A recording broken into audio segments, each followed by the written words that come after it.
My wife slapped the phone out of my hand in front of 50 people. That's when I knew my marriage was over. But the real shock came 3 days later when her best friend showed up at my door with evidence that made my blood run cold. Let me back up. I'm Tony Brennan, 58 years old, and I own a construction company here in Chicago.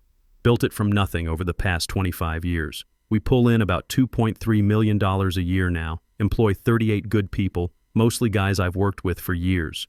Not bad for a kid who started swinging hammers right out of high school. The whole mess started at my birthday party. Kate, my wife, planned this big rooftop thing at the Meridian Club downtown.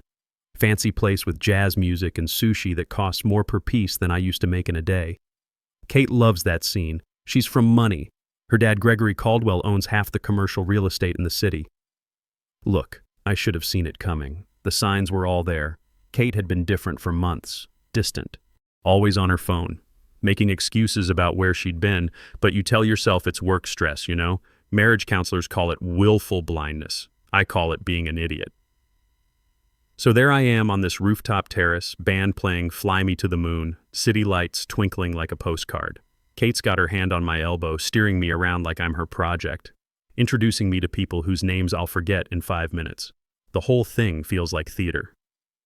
You seen Michelle? I ask her. Michelle Torres, Kate's best friend since college. Graphic designer, good people. Always straight with me. She said she was coming. Kate's face changes. Not angry, scared. Like I'd asked about a bomb in the building. We'll catch up with her later, she says, already pulling me toward another group. I reach for my phone. Let me just give her a quick call. Maybe she's running late or couldn't find parking. That's when Kate's hand shoots out and smacks the phone right out of my fingers. Hard. The thing goes flying, hits the marble bar, slides across the floor. Everything goes quiet for about 3 seconds. The jazz trio misses a beat. People turn and stare. Stop making a scene, Kate hisses through this fake smile. It's your party. Enjoy it. Leave Michelle alone. I pick up my phone, check it for damage, slide it back in my pocket, keep my voice level even though my gut's telling me something's very wrong here. Noted. That's when I should have walked out. But you don't always see the iceberg until it's too late, you know? The night keeps rolling. Chris Sullivan, my business partner, gives a toast. Tony builds things that last, he says. Foundations, teams, relationships. The irony wasn't lost on me. Then Kate takes the microphone like she owns the room. To my husband, she announces, everyone knows Tony is reliable. He's practical. He builds real things with his hands, and he hates being the center of attention. Which is exactly why I threw him this big celebration. Laughter from the crowd. She reaches under the bar and pulls out this velvet box. I thought he should wear something that matches the successful man he's become. Inside, Rolex Submariner, $18,500 worth of gold and steel. I wear a $40 digital watch that tracks my steps and tells me when to stand up. This thing weighs more than my tool belt. Kate leans in close, whispering in my ear like it's intimate. Time to look the part of the man you've become, Tony. I put on the watch for the crowd, smile and nod while people applaud. But it feels like a collar around my wrist. Heavy. Wrong. The party winds down. In the elevator going to the parking garage, just the two of us, Kate studies our reflection in the polished doors. Big boy watch, she says. Time to start acting like the successful businessman everyone sees. I liked my old one fine. Of course you did. You like familiar things. This is about growth. Growth doesn't usually involve slapping things out of my hand. She sighs like she's dealing with a difficult child. You're welcome for your party, by the way. I thanked you a dozen times. I didn't thank you for trying to stop me from calling your best friend. Michelle gets dramatic at parties. Tonight was about celebrating you. Yeah, I say, watching our reflection. It really was about you. 3 days later, Kate's rolling a suitcase through our front door. Designer outfit, vacation glow from a spray tan, already texting someone about spa appointments. Girls' weekend, she announces, planting a kiss on my cheek that leaves gloss I wipe off with my sleeve. How long? 4 days. Jennifer's been planning this spa trip for months. Don't touch the thermostat while I'm gone. I set it exactly where it needs to be. Of course you did. There's food in the fridge if you get lazy. Try not to revert to bachelor habits. She's out the door with expensive perfume trailing behind her and a taxi honking in the driveway. I make real coffee, not that fancy stuff she buys. Answer some emails from job sites, and finally try calling Michelle again. Straight to voicemail. I text, "You okay? Missed you at the party?" No response. That's when I knew something was seriously wrong. Michelle always texts back. I spend the next 2 days trying to shake this feeling that something's off. Go for my usual 5-mile run around the neighborhood, catch up on paperwork for the business, watch some baseball. The house is quiet in that way that should feel peaceful, but doesn't. Like when a construction site goes too quiet and you know someone's about to get hurt. Tuesday evening, 8:30 p.m. sharp, the doorbell rings. Security camera shows Michelle on my front step. She's wearing a hoodie, hair pulled back, and her eyes look like she's been carrying bad news for days. Before I can even get the door open, my phone buzzes. Kate calling from her spa weekend. "Your friend is at my door," I tell her. "Thought she was with you guys on this trip." The voice that comes back through the phone isn't relaxed vacation, Kate. It's sharp, worried. "Don't let her in, Tony. Tell her to leave. I'm serious." That's a pretty strong reaction. She's not stable right now. She's been having problems. She'll make up stories to get attention. Trust me on this. Close the door. I look through the security camera at Michelle. She's pacing on my front step, digging through her purse with hands that won't stay still. This is the same woman who's been Kate's best friend for 20 years, who helped us move into this house, who brought casseroles when I had surgery on my knee. "Noted," I tell Kate and hang up. I open the door wide. Michelle steps inside like the hallway's on fire. "She tried to blame this whole thing on me," she says without even saying hello. "Told people I was stirring up trouble because I'm jealous of what she has. Then she blocked my number, so I had to come here." She's digging in her bag, hands shaking enough that I notice. "You need to see this, Tony. You need to know what's really going on." She hands me her phone. The screen shows a text message thread that makes my stomach drop through the floor. Kate's name at the top. Messages going back months. And the words I'm reading don't make sense at first because they're talking about my life like it's a business deal. He has no idea about any of it. This spa weekend is my window to finalize everything with Brad. The Rolex was perfect psychology, makes him feel important while I handle the real arrangements. Tony thinks this marriage is about love. For me, it's been about positioning for what comes next. I sit down at my kitchen table. Michelle starts pacing, pulling at her sleeves like she's cold. "I told her to stop," Michelle says. "I told her she was going to destroy something good. She said she had everything under control, that you'd never find out. When you started asking questions about me at the party, she panicked and tried to make me the villain." She points at a voice message on her phone. "Play that one." I tap the screen. Kate's voice fills my kitchen, casual and bright like she's talking about dinner plans. "He's still playing devoted husband while I play my options. The watch worked perfectly. He'll admire himself right through the paperwork. Tony hates confrontation. By the time he figures out what's happening, I'll be 3 steps ahead of him." She laughs, actually laughs. I keep scrolling through the messages, screenshots of conversations with someone named Brad Patterson, hotel receipts from the Marriott downtown, dinner dates at restaurants I've never been to, a whole parallel life I knew nothing about. But the worst part? The financial stuff.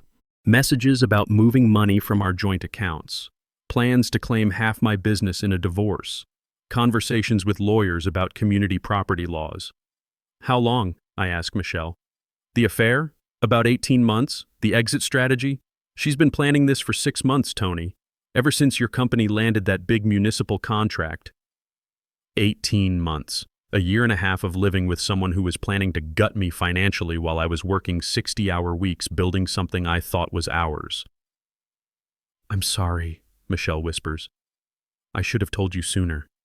But she's my best friend, and I kept thinking she'd come to her senses. You did the right thing bringing this to me." She flinches like I'd slapped her. "What do you want me to do now?" "Nothing. You've done enough." I hand her phone back. "Go home, Michelle. If she tries to contact you, ignore it. And thank you." "She's going to spin this," Michelle says. "She'll tell people I'm lying, that I made this up because I'm jealous." "Let her spin it," I say. My voice sounds flat, even to me. I deal in facts now. After Michelle leaves, I sit at my kitchen table for a long time, just thinking. Then I get up and start printing. Haven't used our home printer this much since we bought the house. Page after page. Screenshots, hotel receipts, message threads, evidence of an 18-month con job. I lay everything out on the kitchen table like I'm planning a construction project. Dates, times, amounts, a timeline that shows exactly what I've been married to. At midnight, I call Nicholas Romano. Chris gave me his number last year when his cousin needed a divorce lawyer. "This is Tony Brennan. Chris Sullivan referred me. I need to discuss some legal options and I need to move fast." Nicholas Romano sounds wide awake even though it's past midnight. Divorce lawyers probably get used to these late-night calls. "Tell me what you've got," he says. No small talk. We spend the next hour going through everything. He doesn't ask for the emotional drama, and I don't give it to him. Just facts, assets, timeline, evidence. "Your wife made a mistake," Nicholas says finally. "She documented everything. Most affairs stay in the shadows. This one has a paper trail that reads like a business plan." We talk about the construction company, how it's structured as an LLC with me holding 75% ownership. The house, which is in both our names, but I made the down payment with money from before we got married. Joint accounts that I can freeze immediately. "What about her father's connections?" I ask. "Gregory Caldwell. He's got political friends, business relationships all over the city." "Let him make his threats," Nicholas says. "Your business stands on its own reputation. And frankly, rich fathers who try to manipulate divorce proceedings usually end up making things worse for their daughters." When I hang up at 1:30 a.m., I've got a plan. Sleep 4 hours with a legal pad next to the bed, writing down questions as they pop into my head. Wednesday morning, 9 a.m. sharp, the front door opens like a commercial. Kate walks in with a tan that didn't come from any Illinois spa, oversized coffee cup, and rolling luggage that bumps against my work boots. She doesn't say hello, just frowns at the thermostat. "Did you mess with this? It feels warm in here." "It's 72 degrees, same as you left it." "Feels different. We should get the HVAC checked." She sets down her coffee and surveys the kitchen like she's evaluating real estate. That's when she sees it. The printer is still out on the counter. Our kitchen table looks like a crime scene investigation, covered with printed screenshots, bank statements, and a timeline I spent 3 hours putting together. Kate goes completely still. Then she performs surprise like she's auditioning for community theater. "What is all this? Oh my God, Tony. Did you print out text messages? This is a little stalkerish, don't you think?" "Your text messages," I correct her, tapping one of the highlighted sections. "This one here's my personal favorite." She steps closer, reads her own words, and I watch her face change in real time, like watching someone realize they left their keys in a running car. "Okay," she says, trying different approaches like she's changing channels. "This is taken out of context. Michelle and I joke around all the time. You know how women talk to each other. If you screenshot any conversation, it looks dramatic." "So Michelle came here?" "Of course she did. I told you she was unstable. She's been having issues, Tony. You should know better than to listen to someone who's clearly having a breakdown." "She didn't ask for anything," I say. "She brought evidence." "Evidence?" Kate repeats the word like it tastes bad. "Tony, you're being paranoid. This is girl talk blown out of proportion." I take a breath. What I'm about to say isn't a speech. It's a business decision. "I'm filing for divorce today." She blinks hard. The fake smile finally cracks. "Excuse me? I'm not asking permission." She stops, regroups, tries a different strategy. "You're overreacting because your feelings got hurt at the party. Yes, I was sharp about the phone thing. The watch was expensive. Maybe I should have asked first. But to blow up a 12-year marriage because you got your feelings hurt? That's childish, Tony." "The watch was a collar," I tell her. "The party was theater. The phone slapping was control. Your spa weekend was cover for meeting with divorce lawyers. I've got your words in black and white. I don't need your explanations." She picks up one of the printed pages, laughs through her nose like she's dealing with a slow child. "We were being sarcastic. Playing options was a joke. Don't be so literal about everything." "Say it to a mirror," I tell her. "See if it sounds funnier." Her mouth tightens. Now she's getting to the real Kate. "You know who my father is.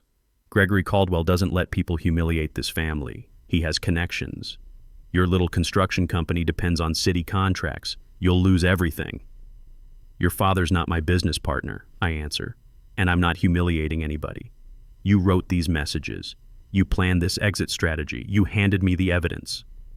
Her hands curl around the paper like claws. "We can fix this," she says, switching gears again. "Let's sit down with Gregory. Let's get some guidance from someone objective. You don't destroy something good because of a rough patch." "There's your phrase," I say. "Something good. You keep good things. I keep my self-respect." Her voice goes hard and ugly. "You want to play hardball? Fine.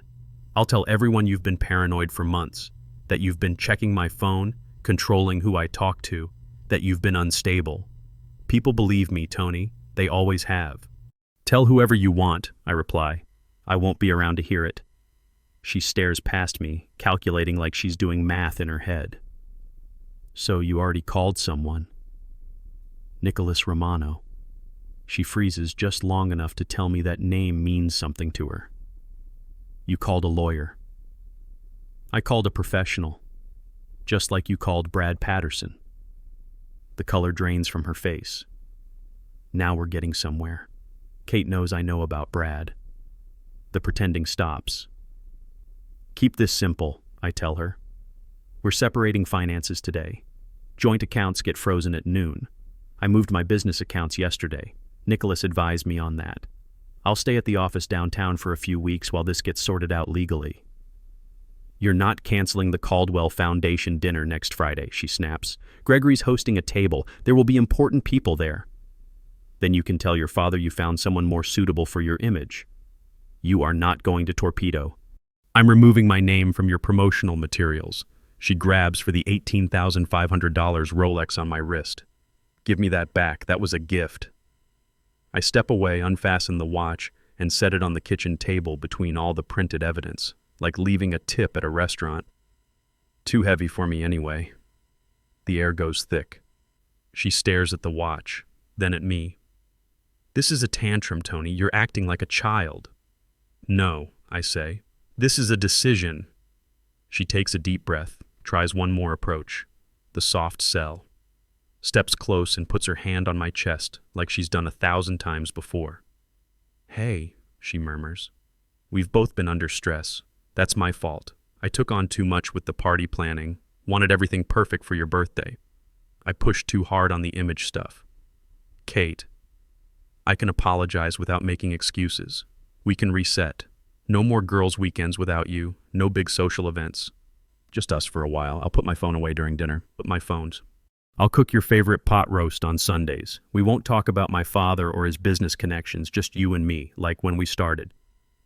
For about 3 seconds, it almost works. That's the Kate I married 12 years ago, the one who used to sit in my work truck eating gas station sandwiches while I explained building codes. Almost. I pick up the watch box, close it with a soft click. "Thanks for the performance. I'm moving forward anyway." Her hand drops. She looks at the evidence spread across our table, finally understanding that sweet talk isn't going to fix this. "You walk out now. You're finished in this town. Gregory will make calls. City contracts will dry up. Doors will close. Your little company won't survive." "Let him try," I answer. "Good work speaks for itself." She gives me a small, bitter laugh. "You think you're special, Tony? You think you're different from all the other men who've crossed the Caldwell family? No, just done with being managed." I leave her standing in a kitchen that looks like a document shredder exploded, next to a watch that's never going back on my wrist. In our bedroom, I pack like I'm going to a job site. Work clothes, boots, toiletries. From the closet, I grab my steel-toed boots and the leather tool belt my father gave me when I started the business. She watches from the doorway. "You're really going through with this?" "You already went through with it. I'm just making it legal." On my way out, I take down the framed wedding photo from the hallway and turn it face down on the table. Not dramatic, practical. I don't want it looking at me when I come back for my tools and remaining clothes. The next 6 weeks are a blur of lawyer meetings, document signing, and account separations. Kate tries the threatening route first. Her father makes some calls, but it turns out the construction business in Chicago runs on reputation, not political connections. My guys stick with me, my clients stick with me. The municipal contract Nicholas was worried about? They renew it for 3 more years. Then Kate tries the sympathy route. Shows up at my temporary office downtown with takeout from my favorite Italian place. Says she's been seeing a therapist working on her control issues. Wants to try couples counseling. Too late for that, I tell her. You spent 18 months planning to leave. I'm just making it easier for you. The divorce gets finalized in early October. Kate keeps the house. I never liked that place anyway. Too much marble and not enough warmth. She keeps her BMW and her social circle. I keep the business, my tools, my self-respect, and about 80% of what we built together financially. Turns out that prenup Nicholas insisted we sign back in 2018 was worth every penny. Gregory makes good on his threats for about 2 weeks. A couple of city inspectors show up asking detailed questions about job sites. A building permit gets delayed. But here's the thing about rich guys who think they run everything. They overplay their hand. When word gets out that he's retaliating against a contractor because his daughter got caught cheating, it backfires. Construction guys talk to each other. So do city workers. Nobody likes a bully, especially one who uses political connections for personal vendettas. By November, my phone's ringing more than before the divorce. Turns out being the guy who stood up to Gregory Caldwell earns you respect in certain circles. Kate moves to Scottsdale to start fresh. I hear she's dating a real estate developer out there. Hope it works out better for him than it did for me. I buy a small house near the river in December. Nothing fancy. 1,200 square feet, needs some work, but it's got good bones and a garage where I can set up my tools properly. The neighborhood is quiet. Working families, retirees, people who wave when you're getting the mail. First thing I do is rip out that terrible laminate flooring and put down real hardwood. Oak planks, hand-finished. Takes me 3 weekends, but it's satisfying work. Building something with your hands that'll outlast you. Rebecca Martinez shows up in my life without any planning. I'm having coffee at Murphy's Diner near a job site when she sits down at the next table with architectural drawings spread out like a puzzle. Commercial building plans, by the look of them. Foundation problems? I ask, recognizing the symptoms on her blueprints. Settlement issues on the east corner, she says. The engineer says we need to underpin, but the contractor's giving me the runaround. She's 49, divorced 3 years, works for a firm that specializes in sustainable construction. We end up talking for an hour about soil conditions, concrete mixtures, and the sorry state of building standards in Chicago. She doesn't try to impress me with fancy words or designer clothes, just knows her business and speaks her mind. You want to take a look at the site? She asks. I could use an honest opinion. That's how it starts. Professional consultation that turns into lunch. Lunch that turns into dinner. Dinner that turns into Saturday morning coffee. And Sunday afternoon, walks along the river. Rebecca doesn't need me to be anything except who I am. She makes more money than I do and doesn't care. Drives a 10-year-old Honda and doesn't apologize for it. Laughs at my stories about difficult clients and tells me about her own. We talk about normal things. Work, family, what's happening in the neighborhood. No games, no hidden agendas. What happened with your marriage? She asks one evening while we're cooking dinner in my kitchen. Simple question, no drama attached. She needed an audience, I tell her. I needed respect. I chose respect. Rebecca nods like that makes perfect sense. Smart choice. That's it. No deep analysis, no demands for more details. She gets it. From mutual friends around town, I hear pieces about Kate's new life. The divorce settlement wasn't as generous as she'd planned. Turns out that 18-month affair timeline Nicholas documented made a difference in court. The Scottsdale relationship lasted about 6 months before the real estate developer figured out what he was dealing with. Gregory's still making noise about business retaliation, but mostly people just ignore him now. Michelle sends me a Christmas card with a note inside. Thank you for not shooting the messenger. Hope you're doing well. I send one back saying the same thing. My business keeps growing. Word gets around that I'm the guy who does quality work, treats his people right, and doesn't play political games. In February, we land a contract renovating 3 school buildings on the south side. Good work that matters to the community. People ask me what I learned from the whole mess. Not many. Most guys don't want to talk about this stuff directly. But some do. Chris, my business partner, a couple of customers who've been through similar situations, my brother-in-law at Easter dinner. I keep it simple. Watch for the red flags, I tell them. When someone tries to control who you talk to, when they manage your public image like you're their product, when they make you feel like you have to perform to deserve respect. That's not love. That's management. Some guys nod like they recognize the territory. Others look uncomfortable, like I'm describing something too close to home. What about the money side? Chris asks. Kate's family had serious connections. Rich people like to think money makes them untouchable, I say. But reputation still matters more than connections. Build good things, treat people right, and you'll be fine. Try to bully someone because your feelings got hurt, and it usually backfires. Spring arrives early this year. Rebecca and I plant tomatoes and peppers in the small garden behind my house. Simple work, but it feels like building something that'll last. We talk about maybe taking a vacation together in the fall, maybe driving up to Wisconsin, seeing the leaves change. The $40 digital watch is back on my wrist, tells me the time, counts my steps, reminds me to stand up and stretch. Everything I need, nothing I don't, just like the rest of my life now. Sometimes I think about that night on the rooftop terrace, the jazz band, the city lights, Kate slapping the phone out of my hand in front of 50 people. How I knew right then that my marriage was over, even though it took me 3 more days to understand why. Here's what I've learned. Respect isn't something you negotiate for. It's either there or it isn't. When someone shows you who they really are, believe them the first time. And when you choose dignity over comfort, you're choosing the harder path in the short term, but the only one that leads anywhere worth going. Most importantly, don't stay where you're managed. Life's too short to spend it performing for someone who sees you as their project instead of their partner. The real thing feels different, easier, like coming home instead of going to work. That's the difference between being managed and being loved. When someone loves you, they don't need to fix you, control you, or turn you into their version of success. They just need you to be yourself.